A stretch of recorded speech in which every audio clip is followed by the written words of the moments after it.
नमस्ते दोस्तों, स्वागत है आपका अपने YouTube चैनल परीक्षा अकेडमी पर। तो दोस्तों, आपकी केवीएस के रिगार्डिंग क्लासेस चल रही हैं। सारे टीचर्स आपको अपने अपने सब्जेक्ट की क्लासेस दे रहे हैं, ठीक है। आपको क्या करना है, बस खाली आपको उनको पढ़ते जाना है। क्योंकि क्या कहते हैं दोस्तों, ये देखिए लिखा भी है, संसाधन की कमी नहीं है। हमारे पास संसाधन की कमी नहीं होती, बस खाली कमजोर इच्छा शक्ति के कारण हम विफल हो जाते हैं। तो अपनी इच्छा शक्ति मजबूत करिए और बाकी तो आपके पास तमाम संसाधन है, यूट्यूब है, बुक्स है, हर चीज़ है। बस आपको क्या करना है, पढ़ना है, ठीक है दोस्तों। पढ़ते जाइए और उसी कड़ी में हम भी आपका साथ दे रहे हैं। एज ए संसाधन, एज ए रिसोर्स हम आपका साथ दे रहे हैं, ठीक है दोस्तों। तो आप बस पढ़ते जाइए अच्छे से। चलिए, आज का प्रैक्टिस सेट 3 है। हम लेते हैं हिंदी के टॉप 30 क्वेश्चन। अच्छे अच्छे क्वेश्चन है, देखिएगा दोस्तों। देखिए पहला क्वेश्चन क्या कह रहा है, आर्द्र का विलोम शब्द है। विलोम पूछ रहा है दोस्तों, विलोम यानी उल्टा बताना है।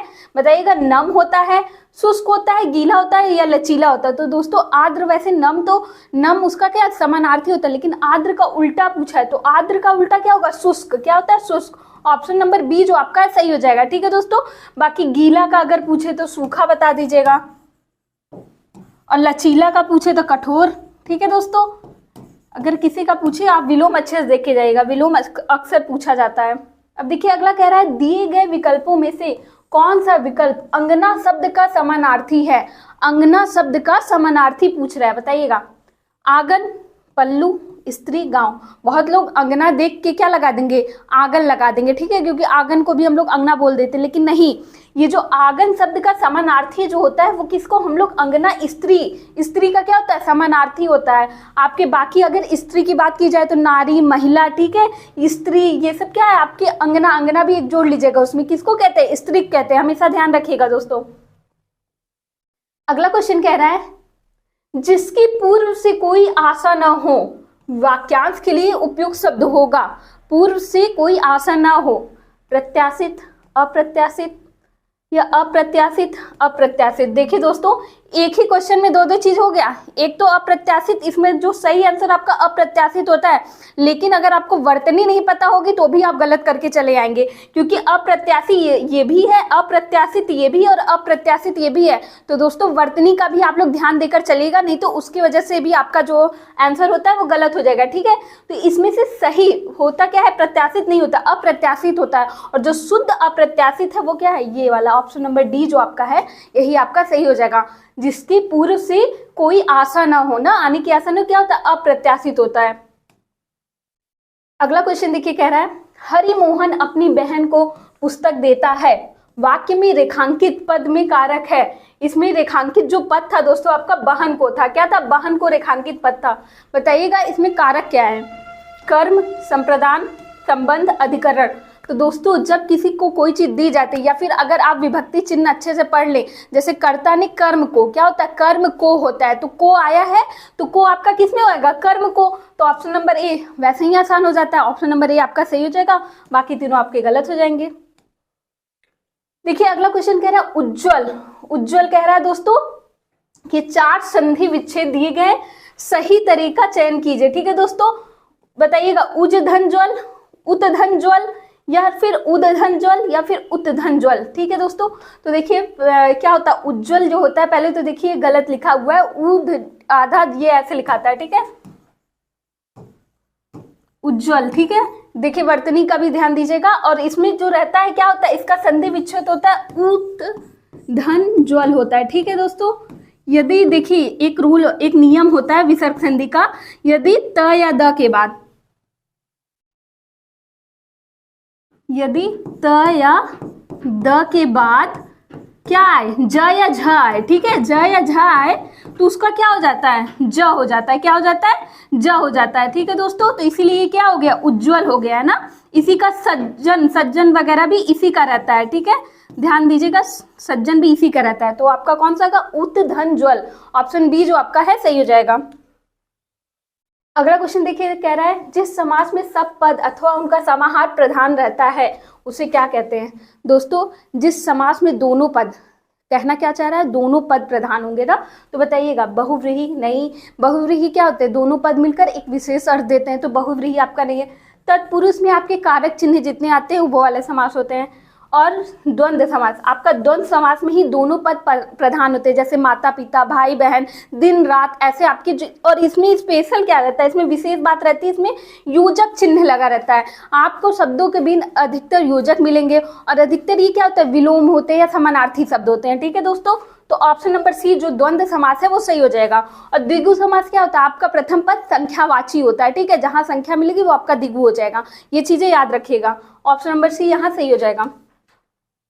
अगला कह रहा है बुढ़ापा शब्द में कौन सा प्रत्यय है, प्रत्यय पूछा है दोस्तों, यानी पीछे से लगा होगा, जो शब्द के पीछे से लगकर शब्दों में नवीनता ले आते हैं उन्हें हम प्रत्यय कहते हैं। तो प्रत्यय बताइएगा, बुढ़ापा में कौन सा है प्रत्यय, आपा है, प है, पा है या बूढ़ा है। तो दोस्तों बूढ़ा धन आपा क्या होता है, बुढ़ापा। ठीक है, इसमें आपा प्रत्यय लगा है, ऑप्शन नंबर ए जो आपका है सही हो जाएगा। अगला क्वेश्चन देखिए, कह रहा है कठिन कार्य में सफलता प्राप्त करना, इस वाक्य के लिए उचित मुहावरा चुनिए। कठिन कार्य में सफलता प्राप्त करना बताइएगा, जान हथेली पर रखना, छक्के छुड़ाना, गढ़ जीत लेना, गंगा नहाना। ठीक है दोस्तों, क्या होता है कठिन कार्य में जब आप सफलता प्राप्त करेंगे तो क्या गढ़ जीत लेना, नहीं कहते हैं कौन सा किला जीत के आए हो, क्या जीत के आए हो, तो वही गढ़ यानी किला ही होता है। गढ़ जीत लेना आपका मुहावरा होता है, किसी कठिन कार्य में सफलता प्राप्त कर लेना। ठीक है दोस्तों, ऑप्शन नंबर सी जो आपका सही हो जाएगा। अगला क्वेश्चन कह रहा है निम्नलिखित विकल्पों में से कौन सा वचन का जोड़ा सही नहीं है। वचन का जोड़ा सही नहीं है, आपकी हिंदी में एक वचन और बहुवचन ठीक है होता है। अब बताइएगा, धेनु का धेनुए सही होता है, आटा का आटे दिया है, छात्र का छात्रगढ़ दिया है, एक कोई और ऑप्शन था वहां नहीं आया। चलिए अब इन्हीं तीनों में से आंसर ढूंढ लेते हैं हम लोग। धेनु का धेनुए भी सही होता है, छात्र का छात्रगढ़ ही सही होता है। कभी कभी हम लोग क्या बोलते हैं, बहुवचन लगाने की गढ़, वृंद, ऐसे भी लोग, ऐसे हम लोग क्या करते हैं शब्द के अंत में ऐसे शब्द जोड़ते हैं बहुवचन बनाने के लिए, तो ये भी आपका सही होता है। लेकिन इसमें पूछा है जोड़ा सही नहीं है, नहीं पे हमेशा फोकस करिएगा दोस्तों। तो नहीं पूछा तो आटा का कभी आटे नहीं होता। ठीक है, जो क्या मतलब जो द्रव्यवाचक आपके पदार्थ होते हैं उनका कभी बहुवचन नहीं बनता है, तो वो सेम ही रहते हैं, आटा का आटा ही होता है। तो ऑप्शन नंबर डी जो आपका सही हो जाएगा। बाकी आपका छात्रगढ़ और धेनु धुनी ये सब सही है, तो ये गलत हो जाएगा। ऑप्शन नंबर डी आपका आटा का आटे नहीं होगा, तो यही सही होगा।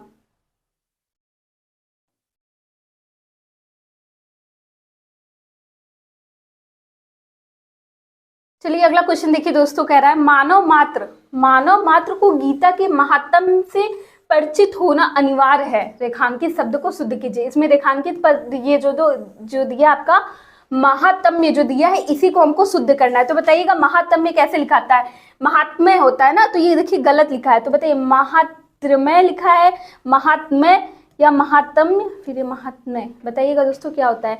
तो इसमें शुद्ध जो ऐसे लिखाता है, ध्यान दीजिएगा कैसे लिखता है। ऑप्शन नंबर जो बी है आपका सही हो जाएगा। मद पे आ की मात्रा आएगी और ये आधा था और आधा मद, दोनों आधा आधा रहता है। ठीक है, महात्म्य होता है। ठीक है, ऑप्शन नंबर बी जो आपका सही हो जाएगा। अगला क्वेश्चन कह रहा है कौन सी भाववाचक संज्ञा है। भाववाचक संज्ञा कह रहा है यानी हमें उसके गुण दोष के आधार पे जो चीजें हम छू नहीं सकते, जिनको हम फील करते हैं। ठीक है दोस्तों, वो क्या होती है आपकी भाववाचक संज्ञा होती है। तो बताइएगा दिल्ली, लड़का, मोहन, बीमारी, तो आप बताइए इसमें से क्या ऐसी चीज है जिसको आप छू नहीं सकते हैं, ठीक है, सिर्फ महसूस कर सकते हैं, वो क्या होती है बीमारी। बीमारी क्या है आपकी भाववाचक संज्ञा होगी। ऑप्शन नंबर डी जो आपका है सही हो जाएगा दोस्तों। अगला क्वेश्चन कह रहा है गरीबों की सहायता करो, गरीबों की सहायता करो। गरीब शब्द क्या है बताइएगा, गरीब क्या है, विशेषण है, विशेष्य है, जातिवाचक संज्ञा, भाववाचक संज्ञा। तो दोस्तों गरीब क्या है, गरीब एक जातिवाचक संज्ञा, ये एक जाति का बोध करा रहा है। अमीर हो गया, गरीब हो गया, लड़का हो गया, लड़की हो गई, ये सब क्या पूरी एक जाति का, जब कोई शब्द पूरे जाति का बोध कराते हैं तो वो जातिवाचक संज्ञा में जाते हैं। तो ऑप्शन नंबर सी यानी गरीब क्या है, जातिवाचक संज्ञा है। अगला क्वेश्चन कह रहा है निम्न में सर्वनाम शब्द है, बताइएगा कौन सा है, नींद, रोग, सफाई या कौन। तो दोस्तों नींद, रोग, सफाई ये तीनों आपके संज्ञा हो जाएंगे, लेकिन कौन, कौन आपका क्या है सर्वनाम शब्द है, यानी ये प्रश्नवाचक सर्वनाम आता है ना उसके अंतर्गत आएगा, प्रश्नवाचक सर्वनाम के अंतर्गत कौन आएगा। ठीक है दोस्तों, ऑप्शन नंबर डी आपका सही हो जाएगा। अब कह रहा है कोई आ रहा है, वाक्य में कोई कह रहा है कोई किस प्रकार का सर्वनाम है, कोई को पूछ रहा है किस प्रकार का सर्वनाम है, बताइएगा अनिश्चयवाचक, निश्चयवाचक, संबंधवाचक, निजवाचक। दोस्तों बहुत आसान है, कोई हमें पता ही नहीं चल रहा है कौन आ रहा है, कोई आ रहा है ना, तो क्या है अनिश्चित है ना, जो चीजें अनिश्चित होंगी वो अनिश्चयवाचक सर्वनाम में जाएंगी। तो ऑप्शन नंबर ए आपका सही हो जाएगा। अगला क्वेश्चन कह रहा है पर्वती, पर्वती कौन सा विशेषण है बताइएगा? गुणवाचक विशेषण, संख्यावाचक विशेषण, परिमाणवाचक विशेषण या सार्वनामिक? तो दोस्तों देखिए संख्या, परिमाण और सार्वनामिक ये सीधे सीधे कट जाएंगे। पर्वती क्या है? गुणवाचक विशेषण है। कौन सा? गुणवाचक। ऑप्शन नंबर ए जो आपका है सही हो जाएगा। अगला क्वेश्चन कह रहा है भौम, भौम का विशेष रूप है, हमें विशेष रूप बताना है। भौमिक, भूमित्व, भूमि या भूमिक? तो दोस्तों इसमें भौम का जो सही विशेष रूप होगा वो होगा भूमि। क्या होगा? भूमि आपका सही विशेष रूप है। ऑप्शन नंबर सी जो आपका सही हो जाएगा। अगला क्वेश्चन कह रहा है संयुक्त व्यंजन ज्ञ बनता है, बताइएगा ज्ञ किससे बनता है?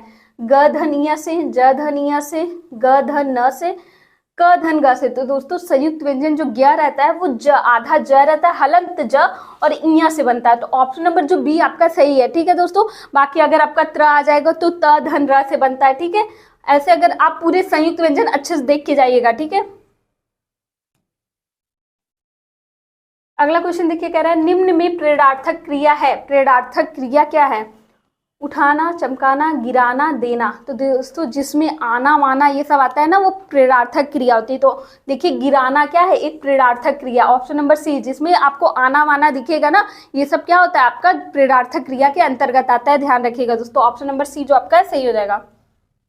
अगला क्वेश्चन कह रहा है हथियाना, हथियाना में कौन सी क्रिया? हथियाना प्रेरणार्थक क्रिया है, संयुक्त है या अनुकरणात्मक है या नाम धातु है? तो बताइए दोस्तों हथियाना, हथियाना में क्या है? नाम ना, देखिए हाथ से, ये क्या बोलते हैं? प्रत्यय लगा के बनते हैं। जैसे हाथ से हथियाना, बात से बतियाना, लात से लतियाना, ऐसे ऐसे आपको जो बनेगा ना क्या प्रत्यय लगा के वो किस में आएगा? आपका इसमें आता है नाम धातु में। ऑप्शन नंबर डी जो आपका नाम धातु सही हो जाएगा। जैसे शर्म से शर्माना, ठीक है, ये प्रत्यय लगा के बनता है, ध्यान रखिएगा। ठीक है दोस्तों,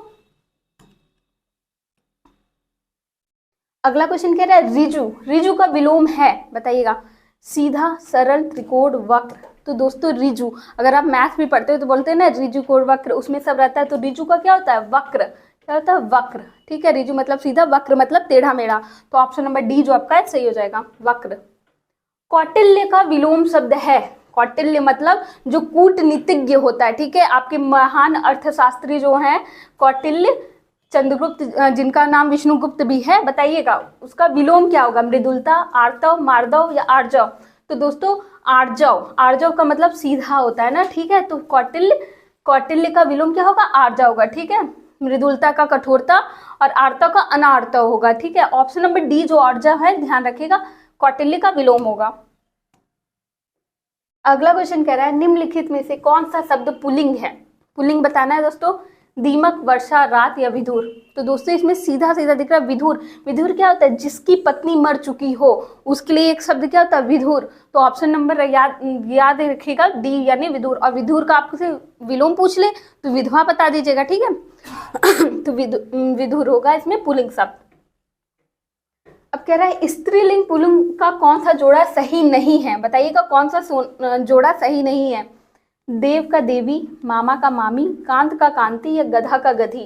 तो देखिए दोस्तों देव का देवी सही है या आपका मामा का मामी भी सही है। गधा का गधी होता है। ठीक है, गधा का गधी होता है, लेकिन कांत का कांति नहीं होता है। क्या होता है? कांत का होता है कांता, कांत का होता है कांता। ठीक है, इसका स्त्रीलिंग क्या होता है? कांता।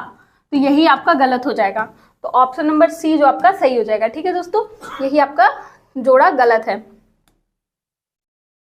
अगला क्वेश्चन कह रहा है मध्यम पुरुष तू का सही बहुवचन होगा, बताइएगा? आप लोग, तुम लोग, हम, ये लोग। तो दोस्तों मध्यम पुरुष तू का जो सही बहुवचन होता है वो होता है तुम लोग। हाँ, तुम बहुवचन पूछा है तो लोग लग जाएगा, तो क्या हो जाएगा? तुम लोग। ऑप्शन नंबर बी जो आपका है सही हो जाएगा।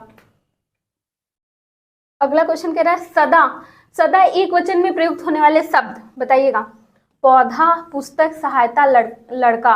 तो दोस्तों पौधा का पौधे होते हैं, पुस्तक का पुस्तकें, ठीक है, लड़का का लड़के, ये सब बनता है, क्या बनता है आपका? बहुवचन बनता है। लेकिन सहायता का बहुवचन नहीं होता, ये सदा एक वचन में प्रयुक्त होता है।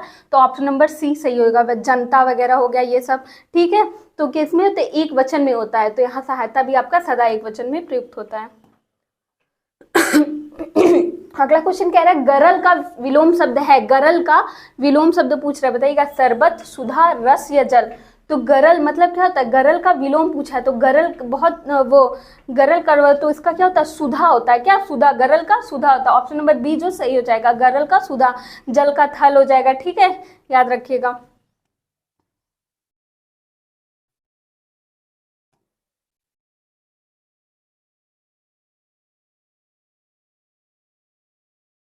अब देखिए अगला क्वेश्चन कह रहा है, अनाज का पर्यायवाची शब्द है, अनाज का पर्यायवाची शब्द बताना है, चा होगा, सस्य होगा, सलील होगा या रूपा होगा, बताइएगा दोस्तों। अनाज का पर्यायवाची क्या होगा, अनाज का चा, सस्य और सलील में से पूछा है, तो अनाज का क्या होता है, सस्य होता है, क्या होता है, सस्य। अगर इसी का और पर्यायवाची पूछे तो गल्ला बोलते हैं हम लोग, धान्य बोलते हैं, ठीक है, अनाज हो ही गया आपका। ये सब आपका किसका, अनाज का। चाह का अभिलाषा, इच्छा, ये सब होता है, अभिलाषा, इच्छा, ये सब किसके होते हैं, आपके चाह के होते हैं। अभिलाषा हो गया, इच्छा हो गया, ठीक है दोस्तों। और बाकी आपका सही है। तो अनाज का ध्यान रखिएगा, किसका होगा, आपका गल्ला या ध्यान, ठीक है, अनाज का होता है। शस्य।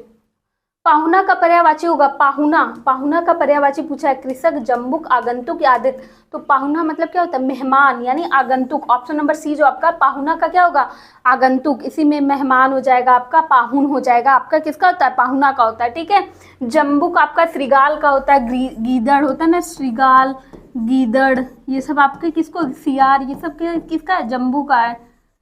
कृषक का आपका किसान हो जाएगा, खेतिहर हो जाएगा, ये सब आपका किसान का होता है,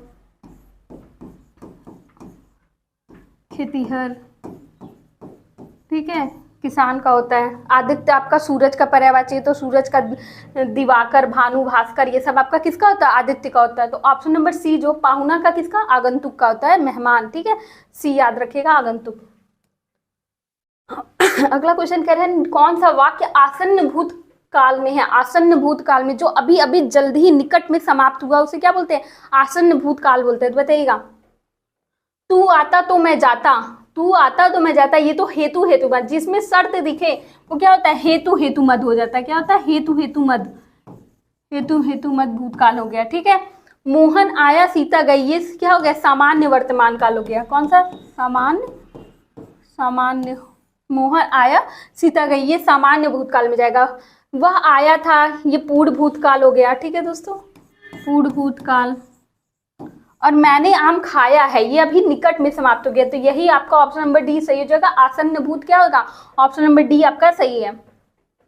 अगला क्वेश्चन कह रहा है, सद्भावना शब्द में समास है, सद्भावना। दोस्तों अगर आप सद्भावना का विग्रह करेंगे तो क्या होता है, सच्ची भावना, क्या, सच्ची भावना। और ये विशेषण विशेष्य का संबंध बन रहा है इसमें, तो ये क्या सा हो जाएगा, ये आपका विशेषण विशेष्य किस में आता है, अव्ययी में आपका उपसर्ग आता है, प्रथम पद उपसर्ग या अव्यय होता है। तत्पुरुष में बताया जा चुका है, कारक चिन्हों का प्रयोग होता है, द्विगु संख्यावाचक होता है। तो विशेषण विशेष्य का संबंध आपको कर्मधारय में देखने को मिलता है, तो ऑप्शन नंबर सी जो कर्मधारय है यहाँ आपका सही हो जाएगा, ठीक है दोस्तों। सद्भावना में कौन सा समास है, कर्मधारय समास है। तो दोस्तों आज के मेरे जितने क्वेश्चन थे यही समाप्त होते हैं। अगर आपको किसी क्वेश्चन में कोई डाउट हो तो कमेंट बॉक्स में जरूर पूछिएगा, और हमारे चैनल को लाइक कीजिए, कमेंट कीजिए आप ज़्यादा से ज़्यादा, और क्या बोलते हैं, शेयर तो जम के कीजिए दोस्तों, ठीक है। और इसी तरह हमारा साथ देते रहिए, हमसे जुड़े रहिए। मिलते हैं नए वीडियो में नेक्स्ट टॉपिक के साथ, तब तक के लिए जय हिंद, जय भारत।